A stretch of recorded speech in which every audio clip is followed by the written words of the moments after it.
it's going to be a more packed field than previously on the Unionist side because of Jim Allister's presence. Are you fearful at all that you might not hold on to your seat? No, I'm not fearful at all, because I think our vote is going to increase. I'm prepared to predict that. How much it'll increase is entirely up to the electorate, but I think that will happen. I think what you're going to see is a pretty internecine squabble between the TUV and the DUP.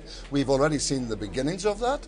It will be very rough, tough between them, because the truth is the DUP have to take Jim Allister out, or Jim Allister takes them out. Well, how do you stay out of that fray? Is that why you began talks with the TUV about some sort of voting transfer alliance? Well, look, I work with Jim Allister in Europe. I have a good working relationship with him in Europe. Of course I talk to him. I was talking to him this week.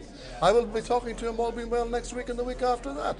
And all Jim Allister did, and he was big enough to say, that encourage people to transfer on your votes. I will be saying to the people when I go out there on the campaign trail, vote for me number one. Every candidate will be asking that. But then I'll be telling people, vote for all the rest as well. Vote for all the candidates that you prefer on the list as well. But isn't there a tension in the message there, Jim, when you have on the one hand David Cameron talking about the new force may be appealing to SDLP and Alliance voters, and on the other hand, you saying, or Jim Allister saying transfer to within unionism, and you saying okay, yeah. Well, look, we're not into the campaign yet. We've got Christmas in between.